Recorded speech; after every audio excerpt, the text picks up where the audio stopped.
Tom was a single father juggling long construction shifts and raising his 9-year-old daughter, Lily, in a modest apartment. Mornings were always rushed, toast burning, boots untied, and Tom racing the clock. But today, he paused when he saw Lily quietly setting up a worn chessboard on the small kitchen table. The pieces were chipped, but she handled them like treasures. "Again with the chess?" he asked, trying to mask his concern with a soft sigh. He brushed some flour off her cheek, remnants from the pancake mix she'd attempted. "Sweetheart, there's no future in that. You need to focus on school. Math, reading, real things." Lily didn't argue. She simply looked up, calm and composed beyond her years, and said, "I just want to try, Daddy. One match." Tom stood there, heart heavy. He loved her deeply, but life had taught him to be realistic. Dreams, especially ones that didn't pay bills, were risky. What if she failed? What if he let her believe in something that didn't love her back? Still, in her small voice was something powerful. A quiet courage. He hesitated, glancing at his watch, then back at her hopeful face. Maybe it wasn't just about chess.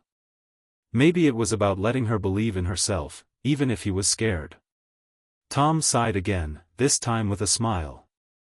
"One match, huh?" Lily grinned, already setting the board. He sat down. The clock could wait. The sun filtered through the trees of the city park, casting dappled light over rows of folding tables lined with chessboards. A mix of kids, teens, and adults sat hunched over the pieces, deep in thought. Among them was Lily, barely 9, her feet barely touching the ground, as she faced her first opponent. Tom stood a few feet away, arms crossed, unsure whether to be proud or protective. The clock ticked. Click. Click. In less than 10 minutes, Lily had her first win. Then she sat across from a tall teenager and won again. Then a gray-haired man in sunglasses, also defeated. Tom's brows lifted in surprise. Each victory drew more attention, whispers beginning to circle around her. Near the crowd, a tall man in a tailored blue suit watched silently. His presence was quiet but commanding.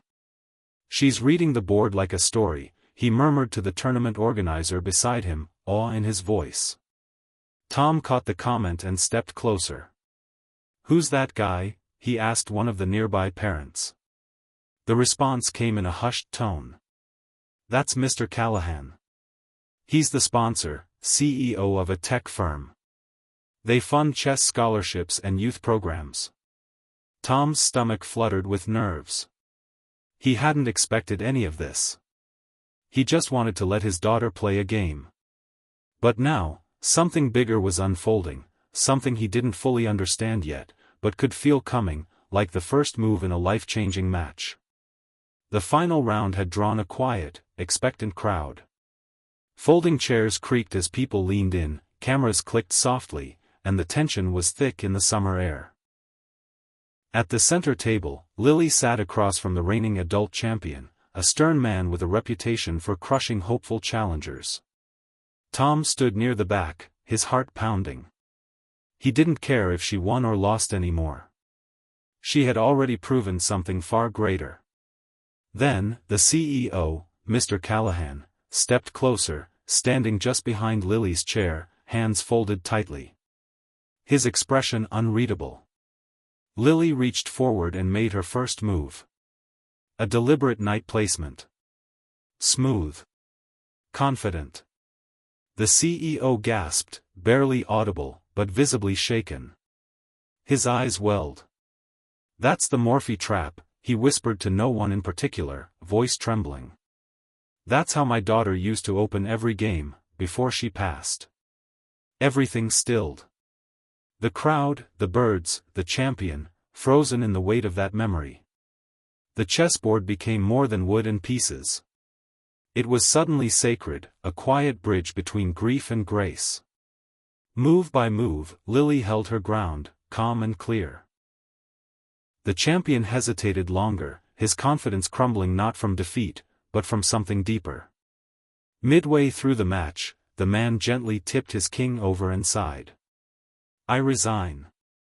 Gasps and claps followed, but Lily simply extended her hand across the board, smiling politely.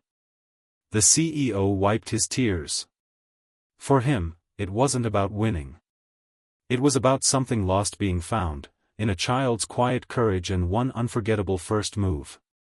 The tournament had ended, but the echoes of applause still lingered in the park air as the sun dipped low behind the trees.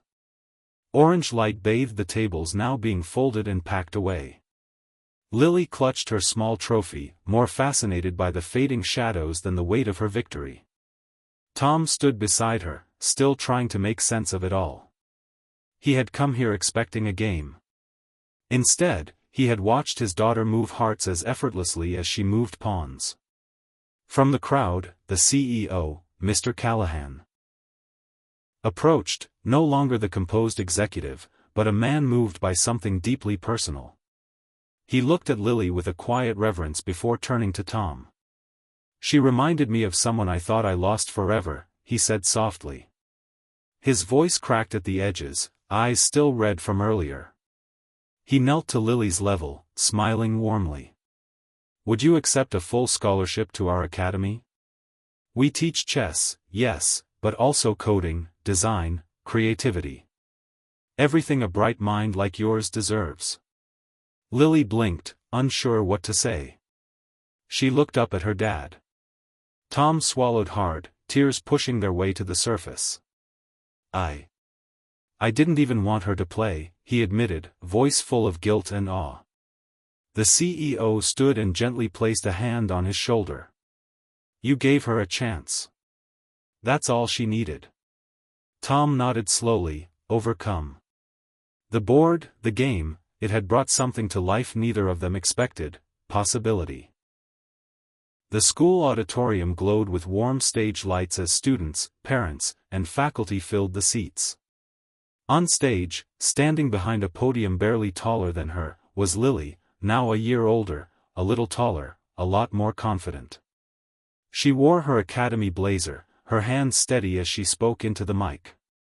"People think chess is just a game," she said, her voice clear and bright. "But one move can change everything, not just on the board, but in life." In the front row sat Tom, eyes fixed on his daughter, his hand pressed gently over his heart. The once skeptical father, the man who almost told her no, now sat in quiet awe. Beside him, Mr. Callahan, the CEO, watched with the same silent reverence he felt the day he first saw her play. For him, this was more than a school speech. It was healing. It was hope reborn. "She believed when I didn't," Tom whispered, more to himself than anyone. "She taught me how to believe again." Lily finished her speech with a bright smile, and the room erupted in applause. Not polite claps, but something deeper, something earned. As the camera of memory panned out, it captured not just a girl with a gift, but a story, a father, a daughter, and a grieving stranger, brought together by a simple game, a brave first move, and a shared reminder that even the smallest act of courage can reshape the world.